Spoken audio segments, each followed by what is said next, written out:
Welcome to Telugu first news. ముందుగా headlines చూద్దాం. ఆధ్యాత్మిక హబ్ గా ఏపీని తీర్చిదిద్దుతామన్న సీఎం. యోగాంధ్ర కార్యక్రమంలో పాల్గొన్న చంద్రబాబు యోగ ఆరోగ్యానికి ఎంతో మేలు చేస్తుందన్న సీఎం. ఆధ్యాత్మిక పర్యాటక రంగాలకు ప్రాధాన్యం.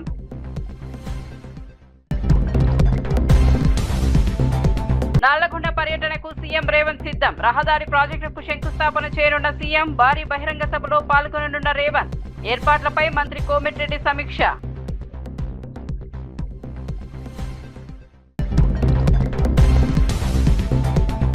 ఒడిశాలో 47,000 కోట్ల ప్రాజెక్టులకు మోదీ శ్రీకారం. తూర్పు భారత్ అభివృద్ధికి కీలక ద్వారమన్న ప్రధాని. రాష్ట్రానికి 20 లక్షల కోట్లు పెట్టుబడి ప్రతిపాదనలు. ద్రౌపది ముర్ముకు జన్మదిన శుభాకాంక్షలు తెలిపిన మోదీ.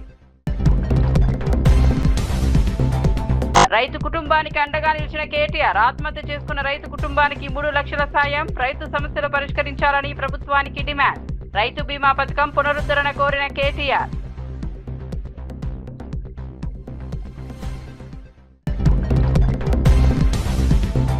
సింగరేణి సమస్యలపై కవిత సంచలన ఆరోపణలు. కార్మిక సమస్యలు వెంటనే పరిష్కరించాలని డిమాండ్. జూలై 20 వరకు ప్రభుత్వానికి గడువు విధింపు. సమస్యలు తీరకపోతే ఉద్యమం ఉధృతమని హెచ్చరిక.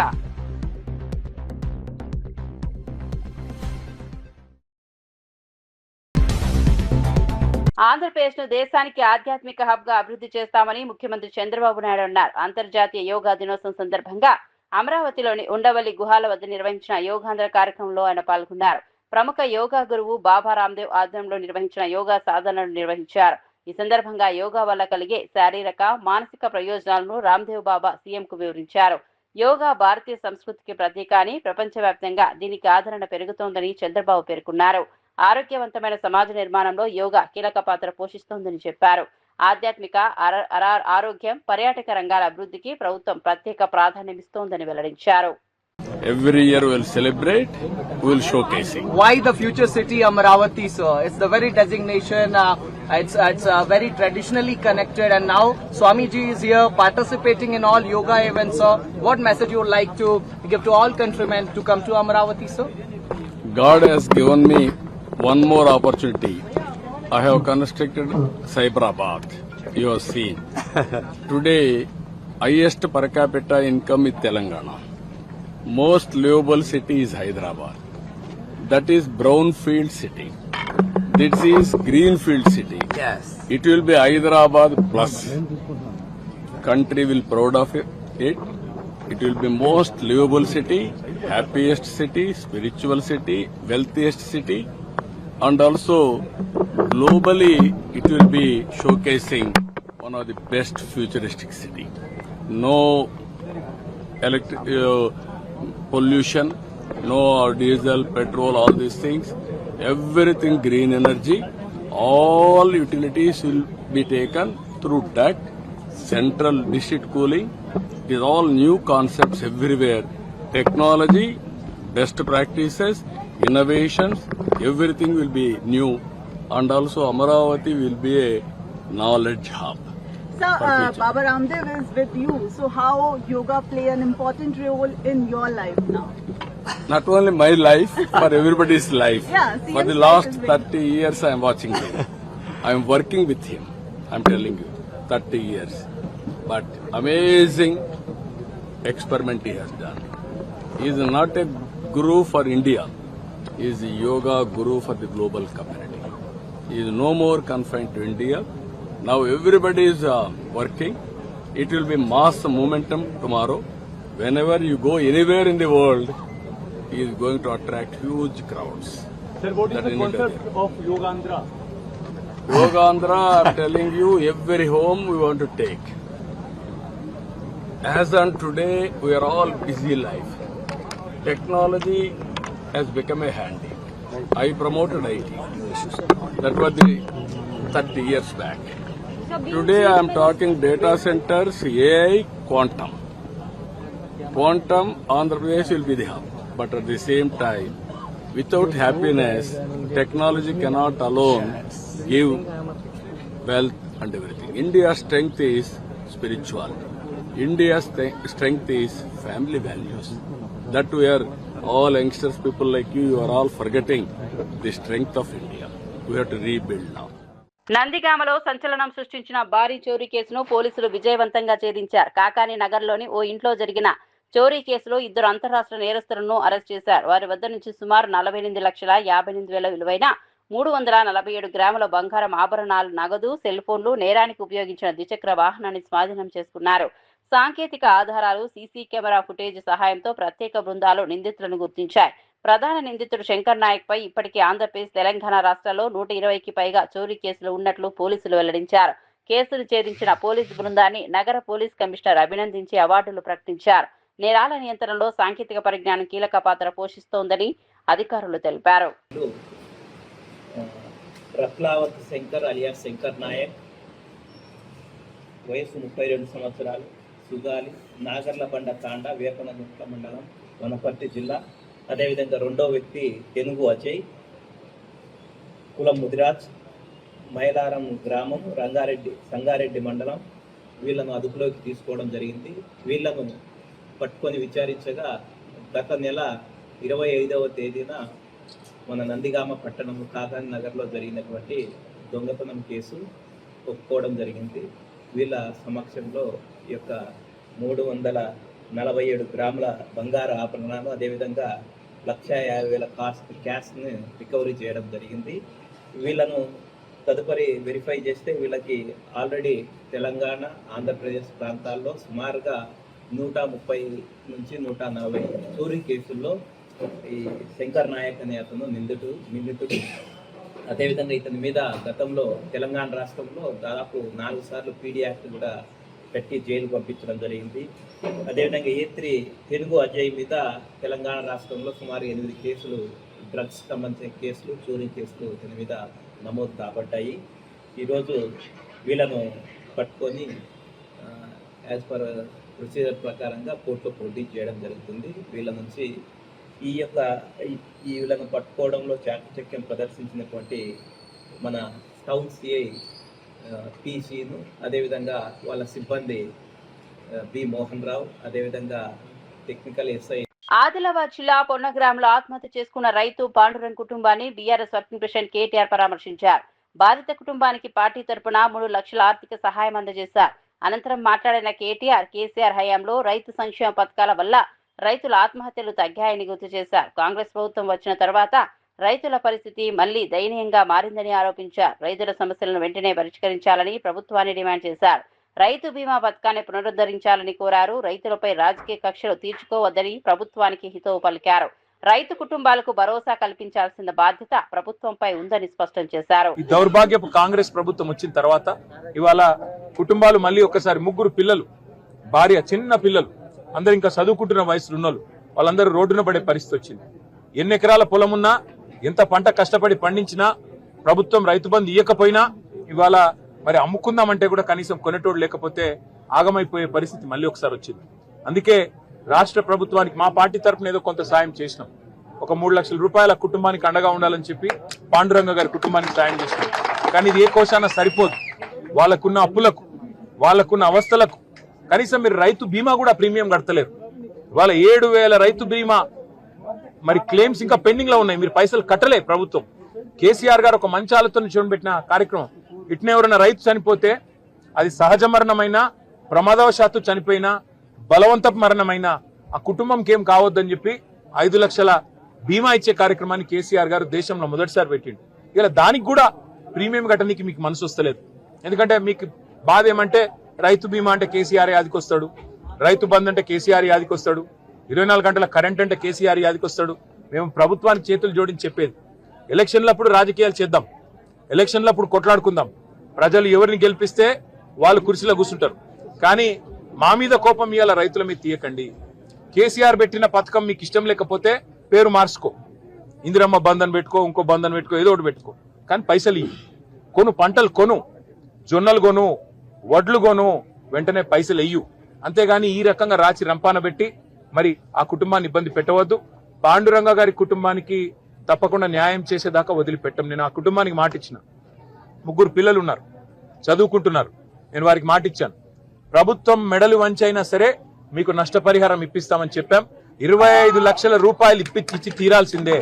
ఒక్కొక్క రైతు ఎవరైతే చనిపోయినాడో ఇవి ఖచ్చితంగా ప్రభుత్వము మరి ఉద్దేశపూర్వకంగా పంటలు కొనకపోవడం వల్ల, ప్రభుత్వం మీరు కావలసుకునే ఇవాళ పంటలు కొనకుండా ఎగ్గొట్టడం వల్ల, మీరు తప్పించుకునే ధోరణి అవలంబించడం వల్లనే రైతులు ఇవాళ మరి మార్కెట్ యార్డ్లలోనే విషం దాగి చచ్చిపోయే రోజులు వచ్చినాయి.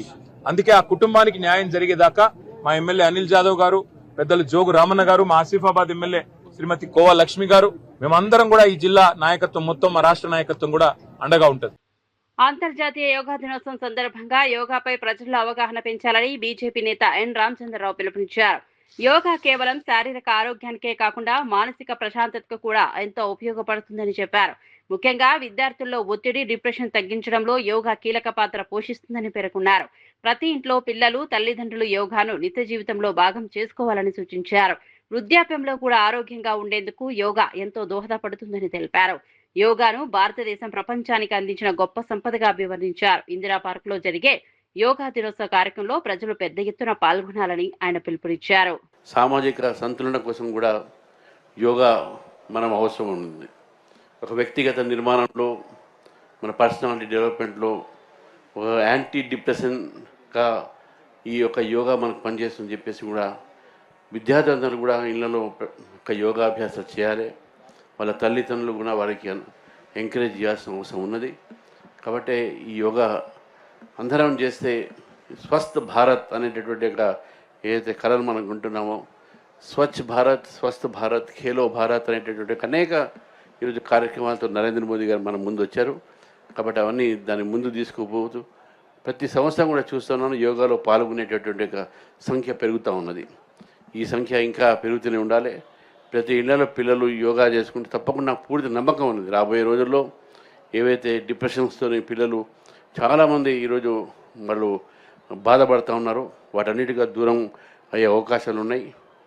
వృద్ధాప్యంలో కూడా యాంటీ ఏజింగ్ కింద కూడా యోగా పనికొస్తుందని చెప్పేసి కూడా మీ అందరికీ తెలియజేస్తూ, మరి కిషన్ రెడ్డి గారు ఇంత ఈ పెద్ద కార్యక్రమాన్ని మీ అందరూ నిర్వహించుకున్నారు. మరి రేపు కూడా ఇందిరా పార్క్లో యోగా దినాన్ని మేము అందరం జరుపుకుంటున్నాము. మీరు తప్పకుండా అక్కడ పాల్గొనాల్సిందిగా మీ అందరిని కోరుతూ, మరి అవకాశం ఇచ్చినటువంటి నిర్వాహకులకు నాకు ప్రత్యేకమైన ధన్యవాదాలు చెప్తున్నాను. భారత్. హైదరాబాద్ నగరంలో ట్రాఫిక్ సమస్యలను తగ్గించేందుకు అండర్ గ్రౌండ్ రోడ్ల నిర్మాణాన్ని చేపట్టనున్నట్లు మంత్రి శ్రీధర్ బాబు ప్రకటించారు. హైదరాబాద్ ఎకనామిక్ ఫోరం 2026లో పాల్గొన్న ఆయన నగరాన్ని దేశంలోని అగ్రగామి ఇన్నోవేషన్ హబ్ గా తీర్చిదిద్దడమే సీఎం రేవంత్ రెడ్డి లక్ష్యమని తెలిపారు. Tata Institute of Fundamental Research సహకారంతో quantum computing centre of excellence ఏర్పాటు చేయనున్నట్లు వెల్లడించారు. టీ హబ్, టీవర్క్స్ వంటి సంస్థలు స్టార్టప్లకు బలమైన వేదికలుగా మారాయని పేర్కొన్నారు. హైదరాబాద్ కు చెందిన ఓ స్టార్టప్ అంతరిక్షంలో ఏఐ ల్యాబ్ ను పంపేందుకు సిద్ధమవుతుందని తెలిపారు. భవిష్యత్ సాంకేతికతలకు కేంద్రంగా హైదరాబాద్ ను అభివృద్ధి చేయడంపై ప్రభుత్వం ప్రత్యేక దృష్టి పెట్టిందన్నారు.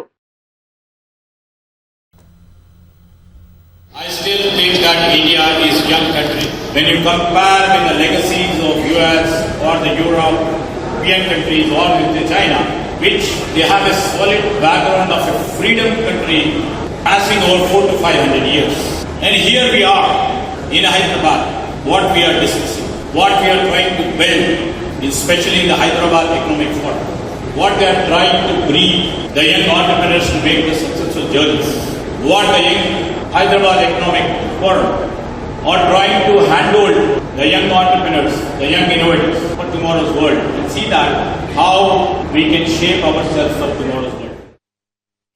ప్రజల భూ హక్కుల పరిరక్షణ లక్ష్యంగా రెవెన్యూ శాఖలో విప్లవాత్మక సంస్కరణలు తీసుకొచ్చామని మంత్రి అనకాని సత్యప్రసాద్ తెలిపారు. సచివాలయంలో నిర్వహించిన మీడియా సమావేశంలో ఆయన మాట్లాడుతూ రాష్ట్ర వ్యాప్తంగా వివాదాస్పదంగా ఉన్న సుమారు 1.90 లక్షల ఎకరాల డాట్ ల్యాండ్ సమస్యను త్వరలో పరిష్కరించనున్నట్లు వెల్లడించారు. ఎన్నో ఏళ్లుగా పెండింగ్ లో ఉన్న ఈ సమస్యకు శాశ్వత పరిష్కారం చూపేందుకు ప్రభుత్వం చర్యలు తీసుకుంటోందన్నారు. గత ప్రభుత్వం భూ యాజమాన్య హక్కులపై ప్రజల్లో అనుమానాలు సృష్టించిందని విమర్శించారు. ప్రస్తుతం ప్రజలకు పూర్తి నమ్మకం కల్పించే విధంగా సంస్కరణలు అమలు చేస్తున్నామని తెలిపారు. రాష్ట్రంలో మార్కెట్ భూముల ధరలు పెంచే ప్రతిపాదన ప్రస్తుతం ప్రభుత్వ పరిశీలనలో లేదని స్పష్టం చేశారు. మెరుగుపడే విధంగా రూపకల్పన చేశారు. దాన్ని కూడా అంతా వెరిఫికేషన్ చేసి ఒక ప్రత్యేక సాఫ్ట్వేర్ పెట్టి దాని ద్వారా మేము త్వరలో దాని పరిష్కారం కూడా మేము చేయబోతా ఉన్నాం. అలాగే గ్రామ కంటాల్లో అయితే ఇళ్ల సమస్య ఉంది, ఎప్పటి నుంచో ఉంది, ఇళ్ల స్థలాల రిజిస్ట్రేషన్ కానీ ఇది కూడా ఒక చరిత్ర. ఇప్పుడు కూడా ఎవరు ఆలోచించలేదు, ఇప్పుడు ఇబ్బంది పడతా ఉన్నారు. వాళ్ళకు కూడా ఇళ్లకు రిజిస్ట్రేషన్ చేసుకునే విధంగా ఈ అవకాశం కల్పించాం. ఎప్పటి నుంచో వచ్చిన ఇళ్ల పట్టాలు ఉన్నాయి, ఆటోమేటిక్గా 10 సంవత్సరాలు పూర్తయితే ఆటోమేటిక్గా మళ్ళీ డేట్ వెళ్ళి అప్లై చేసుకునే విధంగా లేకుండా వాళ్ళకి ఏమన్నా ట్యాక్స్ కట్టినటువంటిది కానీ ఒరిజినల్ పట్టా కానీ ఉంటే ఆటోమేటిక్ రిజిస్టర్ చేసే విధంగా దీన్ని కూడా మేము 2 సంవత్సరాలు చేయాలని కుదించాలని చెప్పేసి గౌరవ ముఖ్యమంత్రి గారు చెప్తా ఉన్నాం. కానీ దాన్ని చట్టం చేయాలి కాబట్టి చట్టంలో మార్పులు తేవాలి కాబట్టి ఆ ఆలోచన కూడా మాకుంది. అంటే 2 సంవత్సరాలకి హక్కు కల్పించే విధంగా ఇట్లా ఎన్నో మార్పులు ఎన్నో కార్యక్రమాలు చేసే విధంగా ప్లస్ ఎన్ఓసి కూడా అవసరం లేకుండా డైరెక్ట్ రిజిస్టర్ చేసే విధంగా ఈ కార్యక్రమం కూడా 10 సంవత్సరాలు పూర్తయిన తర్వాత మళ్ళీ ఎన్ఓసికి వేరే ఆఫీస్కి వెళ్ళాల్సిన అవసరమే లేదు. క్లియర్ కట్ గైడ్లైన్స్ ఇచ్చాం. ప్రధానమంత్రి వికసిత్ భారత్ రోజ్గార్ యోజన కార్మికులకు ఆర్థిక భరోసా కల్పిస్తున్న కీలక పథకమని మంత్రి కందుల దుర్గేష్ అన్నారు. తూర్పు గోదావరి జిల్లాలో పథకం లబ్ధిదారులకు ప్రోత్సాహక నిధులు పంపిణీ చేశారు. ఈ కార్యక్రమంలో ఎమ్మెల్యే బుచ్చయ్య చౌదరి, ఎమ్మెల్సీ సోము వీర్రాజు పాల్గొన్నారు. మరోవైపు విజయనగరం కలెక్టరేట్ లో జరిగిన కార్యక్రమంలో ఎంపీ కలిశెట్టి అప్పలనాయుడు మాట్లాడుతూ ఉపాధి రంగంలో ఇది చారిత్రాత్మక ముందడుగని పేర్కొన్నారు. యువతకు ఉపాధి అవకాశాలు కల్పించేందుకు ప్రధాని మోదీ నిరంతరం కృషి చేస్తున్నారని తెలిపారు. పరిశ్రమలు ఉద్యోగ అవకాశాల పెంపుతో వికసిత్ భారత్ లక్ష్య సాధనకు ఈ పథకం దోహదపడుతుందని అభిప్రాయపడ్డారు.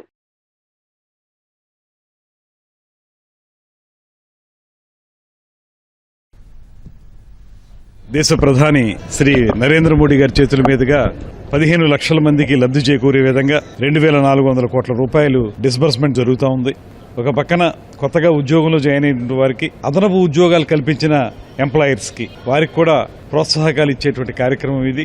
దీనివల్ల దేశంలో ఒక పక్కన ఉపాధి కల్పన జరుగుతుంది, మరో పక్కన పరిశ్రమలు పెట్టేటువంటి వారికి ప్రోత్సాహం లభిస్తుంది.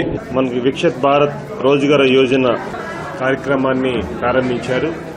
భారత ప్రధానమంత్రి నరేంద్ర మోదీ గారు ఈ దేశ యువతకి ఉపాధి అవకాశాలు, ఉద్యోగ అవకాశాలతో పాటు యాజమాన్యాన్ని కూడా అవకాశాలు కల్పించాలనే ఉద్దేశంతో ఈ కార్యక్రమాన్ని శ్రీకారం చుట్టారు. దేశ యువతకి 1,00,000 కోట్ల బడ్జెట్తో దాదాపు 1.92 లక్షల మంది తొలిసారిగా మనకి ఉద్యోగాలు ఇవ్వడం జరిగింది. భారతదేశం దేశ అభివృద్ధికి కీలక ద్వారంగా మారుతోందని ప్రధాని నరేంద్ర మోదీ అన్నారు.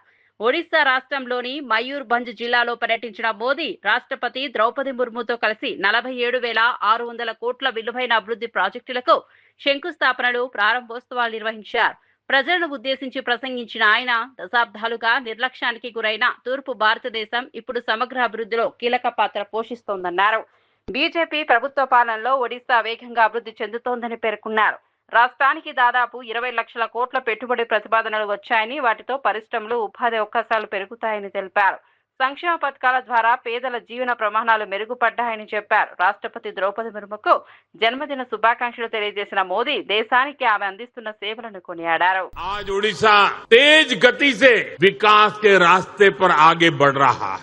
गरीब कल्याण की योजनाओं से सामान्य मानवी का जीवन बदल रहा है. केंद्र सरकार का विजन है पूर्वी भारत के विकास से भारत का विकास. इसलिए हम पूर्वोदय की नीति पर काम कर रहे हैं. जिस पूर्वी भारत को कांग्रेस के दौर में पिछड़ेपन का पर्याय बना दिया गया था, आज वो प्रगति का प्रवेश द्वार बन रहा है. సింగరేణి కార్మికుల సమస్యలపై టీఆర్ఎస్ అధినేత్రి కల్వకుంట కవిత సంచలన వ్యాఖ్యలు చేశారు. సింగరేణి అధికారుల టీఆర్పీ చెల్లింపులకు డిప్యూటీ సీఎం లంచం అడుగుతున్నారని ఆరోపించారు. నిషేధిత డిటోనేటర్ల కొనుగోలు, కారుణ్య నియామకాలు, మెడికల్ బోర్డు సమస్యలు వంటి కీలక అంశాలను ప్రభుత్వం వెంటనే పరిష్కరించాలని డిమాండ్ చేశారు. కార్మికుల హక్కులను కాపాడడంలో ప్రభుత్వం విఫలమైందని విమర్శించారు. సింగరేణి కార్మికుల సంక్షేమంపై స్పష్టమైన నిర్ణయాలు తీసుకోవాలని కోరుతూ జూలై 20 వరకు ప్రభుత్వానికి గడువు విధించారు. కార్మికుల సమస్యలు పరిష్కారం కాకపోతే ఉద్యమాన్ని మరింత ఉధృతం చేస్తామని హెచ్చరించారు. సింగరేణి సంస్థ భవిష్యత్తు, ఉద్యోగుల సంక్షేమం కోసం తమ పోరాటం కొనసాగుతుందని స్పష్టం చేశారు. అదే కంపెనీకి వాళ్ళు ఇక్కడ డెటోనేటర్స్ ఇవ్వడంతో ఒక కార్మికుడు చేయి కూడా మరి యాక్సిడెంట్ అయ్యి ఇబ్బంది అయినటువంటి పరిస్థితి ఉన్నది. సో అటువంటి తప్పిదాలు యాజమాన్యం చేయకూడదు. రెండవది, ఏదైతే డిపెండెంట్ ఎంప్లాయ్మెంట్ అనేది కార్మికుడు హక్కుగా ఉందో దాన్ని 30 నెలల కాంగ్రెస్ ప్రభుత్వం కాలరాస్తా ఉంది.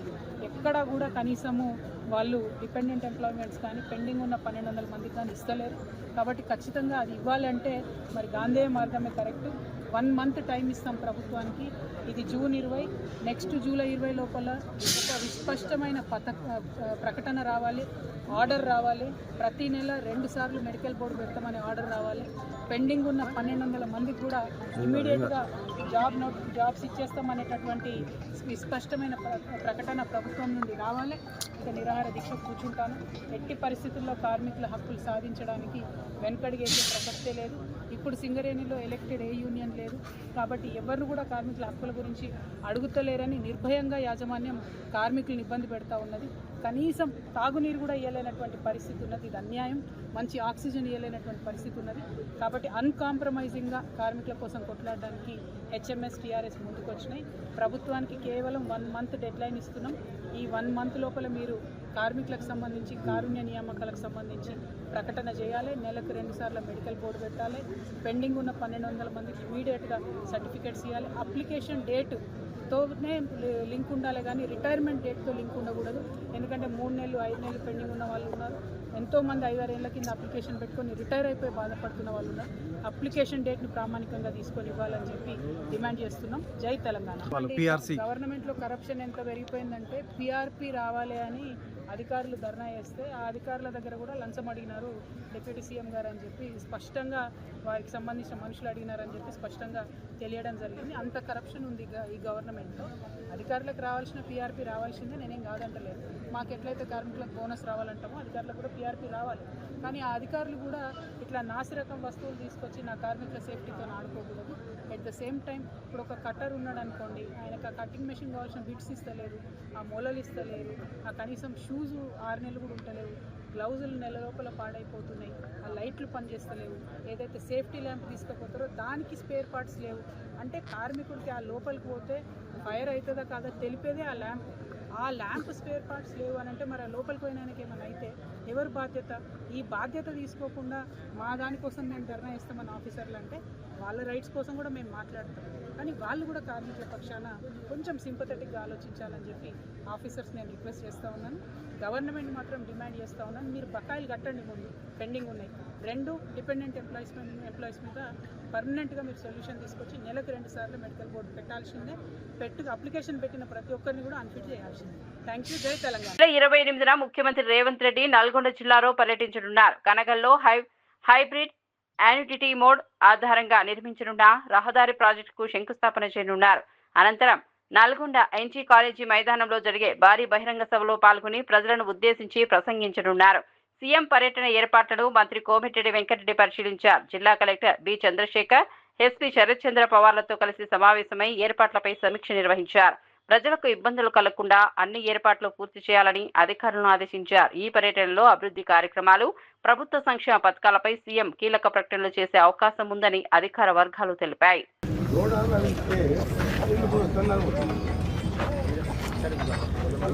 మ్యారేజ్ బాగుంది.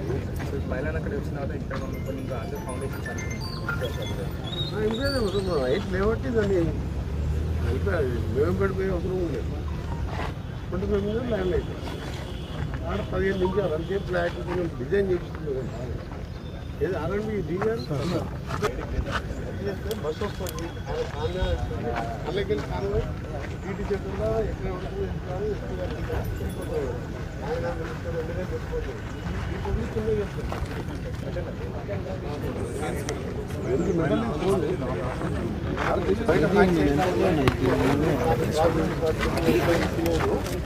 ఆ విలేజ్ బస్ తీసుకుంటారు.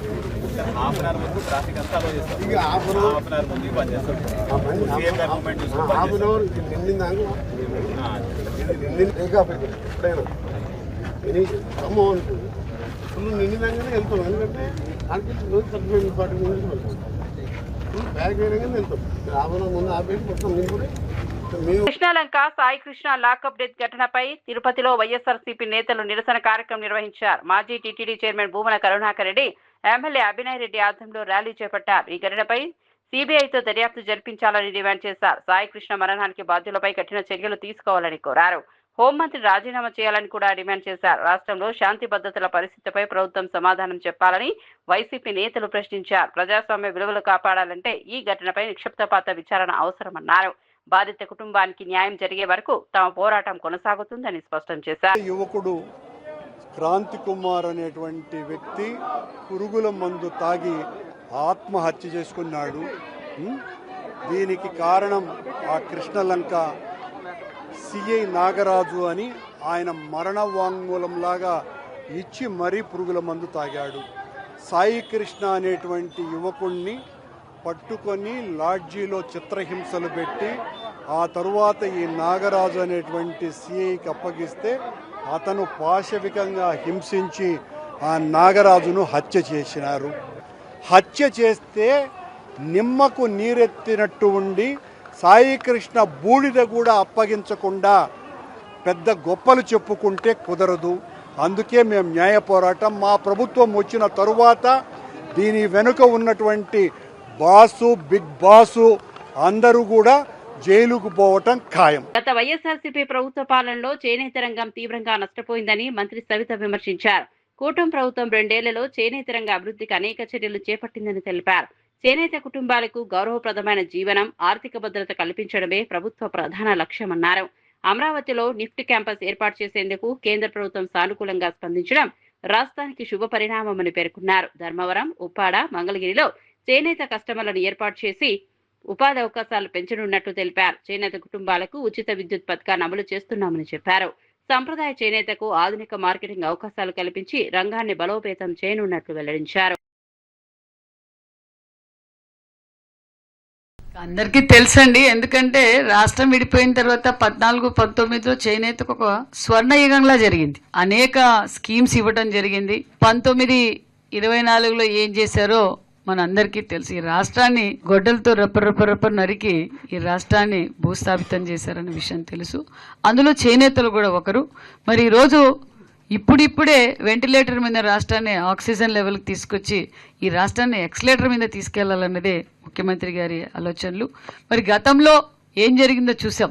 మరి ఇప్పుడు చేనేతలకు మరి ఉచిత విద్యుత్ అందజేస్తూ మరి 50 సంవత్సరాలకే 4,000 పెన్షన్ కూడా అందజేశాం. మరి దాంతోపాటు మరి యూనివర్సల్ హెల్త్ పాలసీ తీసుకొచ్చాం. ముఖ్యంగా వాళ్ళు తయారు చేసిన వస్త్రాలు ఎక్కడికక్కడ ఎగ్జిబిషన్స్ పెట్టి ప్రైవేట్ కంపెనీ వాళ్ళతో కూడా అగ్రిమెంట్లు చేయించి మరి ప్రతి నెల ఒక ఎగ్జిబిషన్స్ పెట్టడం మీరే చూశారు. మనం అసెంబ్లీలో కూడా మరి ఎగ్జిబిషన్ పెట్టాం. మరి వైసీపీ ప్రభుత్వం చేనేతలకు ఏం చేసిందో మన అందరికీ తెలుసు. అంతేకాకుండా మరి అతి చిన్న సంస్థ ఆప్కో మీద కూడా 120 కోట్లు కేంద్రం నుంచి నిధులు తీసుకొచ్చి ఆ నిధులు ఎక్కడ డైవర్ట్ చేశారో ఏం చేశారో ఇంతవరకు అధికారులు కూడా ఆదేశించాం. మరి ఎంక్వైరీ జరుగుతూ ఉంది. మరి ఆ అప్పు కూడా ఈరోజు మేమే కడుతున్నాం. ఈరోజు చేనేత సొసైటీలకి ఇన్ టైంలో డబ్బులు ఇవ్వలేకపోయామంటే మరి అవన్నీ స్ట్రీమ్ లైన్ చేసుకుంటూ ఆ అప్పు కట్టుకుంటూ మళ్ళీ ఈరోజు చేనేత సంఘాలందరికీ పేమెంట్ చేసుకుంటూ వస్తున్నాం. వైసీపీ పార్టీ చేనేతలకే కాదు ఈ రాష్ట్రాన్నే భూస్థాపితం చేసేసింది. ఇవి బులెటిన్ విశేషాలు. మరో బులెటిన్లో మళ్ళీ కలుద్దాం.